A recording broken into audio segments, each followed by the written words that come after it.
توصیف عالم صاحب سابقہ رکن اسمبلی وہ امیدوار بہادرگنج مجلس اتحاد المسلمین، محترم جناب مرشد صاحب، محترم جناب ماجد حسین صاحب رکن اسمبلی حیدرآباد، میرے تمام مجلسی رفقا، میں آپ کا شکریہ ادا کرنا چاہتا ہوں کہ آپ نے اس کاروان انصاف کے اس نکڑ سبھا میں آپ نے اس نکڑ سبھا کو ایک جلسے عام میں تبدیل کر دیا، اور مجھے یقین ہے کہ آپ تمام لوگوں کا یہاں پر اتنی بڑی تعداد میں جمع ہونا اس بات کا پیغام دیتی ہے کہ انشاءاللہ تعالی اب کے بار جوکی کی ویدھان سبھا سے غدار کامیاب نہیں ہوگا۔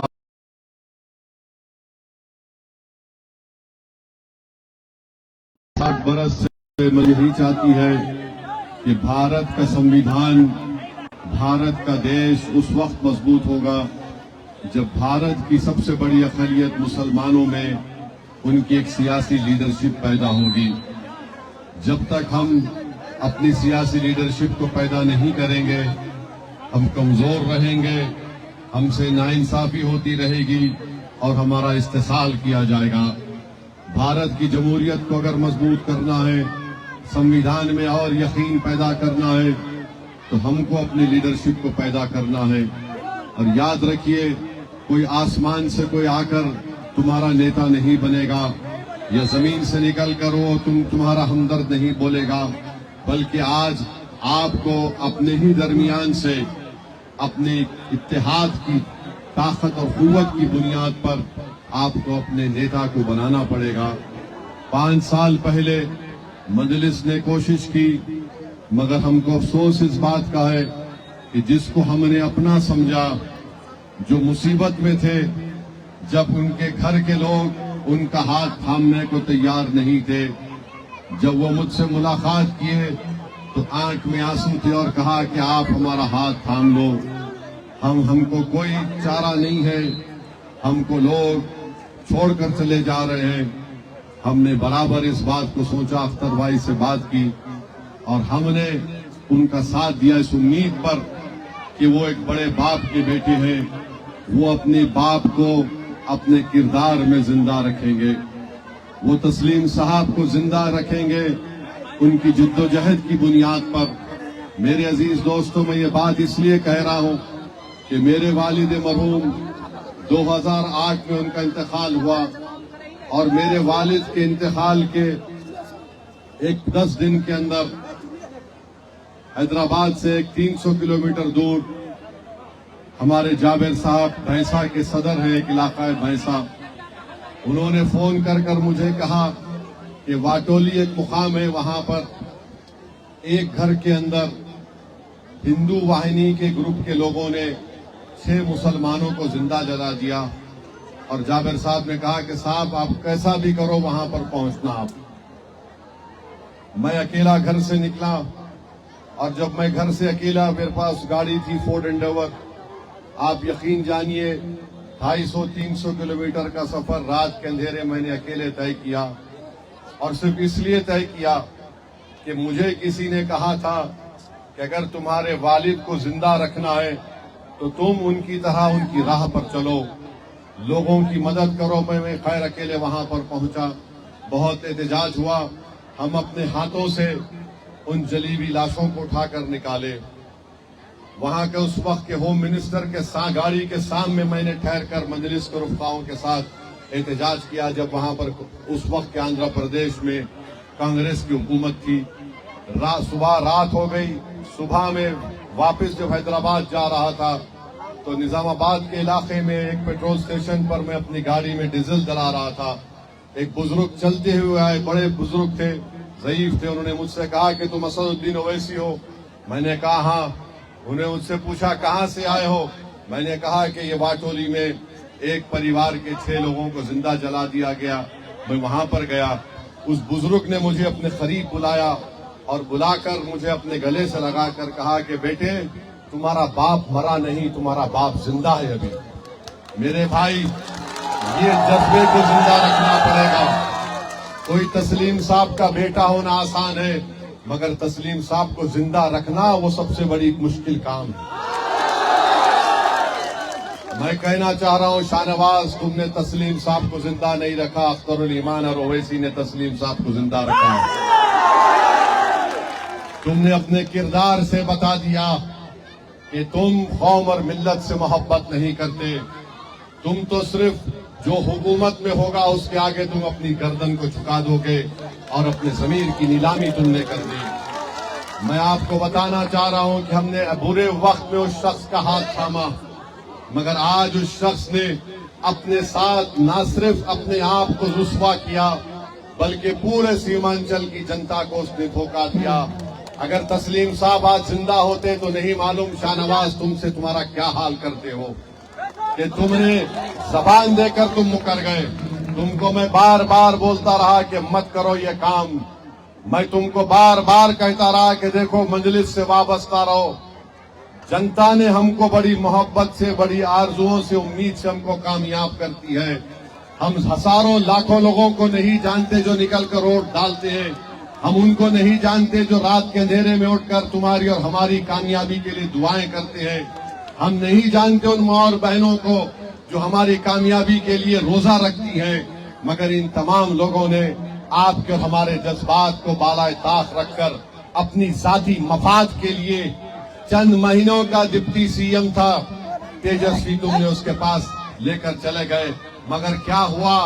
نہ تم کو کچھ فائدہ ہوا، کیا فائدہ ہوا؟ کچھ مل گئے ہوں گے تم کو، جو بھی تم کو ملا ہوگا، مگر تم نے اس عوام کا اعتماد کھو دیا، تم نے ان غریبوں کا اعتماد کھو دیا، تم نے ان غریبوں کی محبت کو کھو دیا۔ تو بہرحال عزیز دوستوں اور بزرگوں، میں آپ سے وعدہ کر رہا ہوں کہ جو کوئی بھی امیدوار اختر الایمان صاحب جوکی کے لیے منتخب کریں گے، انتخاب کریں گے، میں آپ سے وعدہ کر رہا ہوں کہ انشاءاللہ تعالی وہ آپ کو چھوڑ کر نہیں جائے گا، انشاءاللہ تعالی وہ زندہ رہے گا تو تمہارے درمیان میں رہے گا۔ اگر اللہ کا حکم ہوگا تو وہ قبرستان بھی جائے گا تو تمہارے کندھوں پر جائے گا انشاءاللہ تعالی۔ جو لوگ دھوکہ دیتے ہیں، دیکھیے یاد رکھیے، صبح قیامت تک لوگ ٹیپو سلطان کو شیر کہیں گے، میر جعفر میر صادق کو شیر نہیں کہتے، اس کو غدار کہتے ہیں۔ صبح قیامت تک کربلا سے جو آواز آ رہی ہے، کربلا کے ریگزاروں سے جوکی کی عوام آواز آ رہی ہے، جس نے وقت کے یزید کے سامنے سر جھکانا پسند نہیں کیا بلکہ اپنی گردن کٹانا پسند کیا۔ کربلا پکار پکار کر کہہ رہا ہے کہ یزید ملعون ہے اور حسین زندہ ہے اور زندہ رہے گا۔ تو یہ لوگ ان باتوں کو یہ سمجھ نہیں سکے، یہ آپ کی محبت کو راجد کے آفس پر نیلام کر دیے، یہ آپ کے ووٹوں کو راجد کے آفس پر نیلام کر دیے۔ خیر کوئی فرق نہیں پڑتا، یاد رکھو غداری کرنے والوں، تم بھی مرو گے، میں بھی مروں گا، مگر میرے مرنے کے بعد بھی سیمانچل میں مجلس کا جھنڈا اونچا رہے گا انشاءاللہ۔ تمہارے مرنے کے بعد تمہارا جھنڈا، تمہارا نام و نشان بھی نہیں رہے گا انشاءاللہ تعالی۔ میں کہہ رہا ہوں ہم سب اس دنیا سے چلے جائیں گے، میں اختر الایمان، مگر جب ہم جائیں گے نا تو جس طرح تسلیم صاحب کے جنازے میں لاکھوں لوگ آئے تھے، اسی طرح ہم کو لاکھوں لوگ کے کندھے پر ہم جائیں گے اور ان دعا کریں گے ہمارے لیے، مگر تم جیسے غدار لوگ جب جاؤ گے نا، نہیں معلوم لوگوں کے دلوں میں کیا خیال ہوگا، لوگ کیا بولیں گے مجھے نہیں معلوم۔ ابھی بھی وقت ہے، توبہ کر لو، ابھی بھی وقت ہے، توبہ کر لو اور میدان چھوڑ کر چلا جاؤ۔ تم نے جو غلطی کی اس غلطی کا حساب یہی ہے کہ تم میدان چھوڑ کے چلے جاؤ۔ ارے یاد رکھو، اللہ بڑا ہے، اللہ فیصلہ کرنے والا ہے۔ اور جو لوگ الزام لگاتے مجلس پر کہ ووٹ کاٹنے آئے ہیں، ارے میرے بھائی، اختر الایمان نے ایک خط لالو پرساد یادو صاحب کو لکھا، ایک خط ان کے بیٹے تیجسوی کو لکھا اور لکھ کر دیا کہ اگر ہم بی جے پی کو اور نتیش کو بہار میں روکنا چاہتے ہیں تو آؤ ہم تم کو پیشکش کرتے ہیں کہ تم ہم کو 6 سیٹ دے دو، 5 تو ہم جیت کر آئے تھے، 6 دے دو۔ اگر تم جیتتے ہو تو منتری مت بناؤ۔ اختر علی مان نے کہا کہ سیمانچل کی جنتا کے لیے ایک سیمانچل ڈیولپمنٹ کونسل بنا دو، تاکہ سیمانچل کا غریب اس بات کو محسوس کر سکے کہ اس سے انصاف ہوگا۔ سیمانچل کی جنتا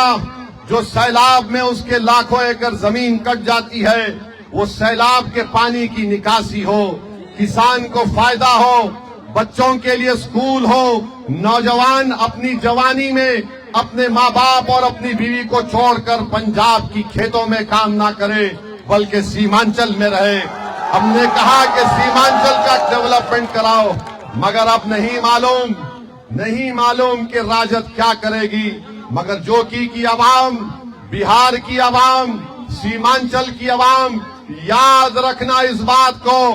کہ اگر کل بی جے پی یہاں پر خدا نخواستہ اقتدار پر آتی ہے تو میرے الفاظ کو یاد رکھنا کہ اویسی نے آ کر ہم کو باخبر کیا تھا کہ اختر علی مان نے خط لکھ کر کہہ دیا تھا کہ آؤ، باوجود اس کے کہ تم نے ہمارے 4 MLAs کو، ان ضمیر فروشوں کو تم نے خرید لیا، ہم بہار کی جنتا کے لیے، بہار کے روشن مستقبل کے لیے، سیمانچل کے انصاف کے لیے ہم نے دوستی کا ہاتھ بڑھایا تھا۔ مگر یاد رکھو تیجسوی، تمہاری پارٹی تم کو مبارک، تم جو فیصلہ کرو گے تم اس کے ذمہ دار ہوگے، مگر ہماری اس دوستی کی پیشکش کو اگر کوئی کمزوری سمجھتا ہے تو خبردار، یہ ہاتھ مجلس کے بڑے دراز ہیں جو دوستی کے لیے بھی آتے ہیں اور تمہارے گریبان کے تار سے کھیلنے کے لیے بھی تیار ہیں۔ بہرحال میرے عزیز دوستوں اور بزرگوں، کیا آنے والے ویدھان سبھا میں آپ کس کا ساتھ دیں گے؟ وفادار کا ساتھ دیں گے؟ پتنگ چھاپ پر بٹن دبے گا؟ غدار کا تو ساتھ نہیں دیں گے نا؟ تو وفادار کا ساتھ دیں گے تو میرے ساتھ نعرہ لگائیے، سیمانچل کی جنتا زندہ باد، سیمانچل کی جنتا، سیمانچل کی جنتا، نعرہ تکبیر۔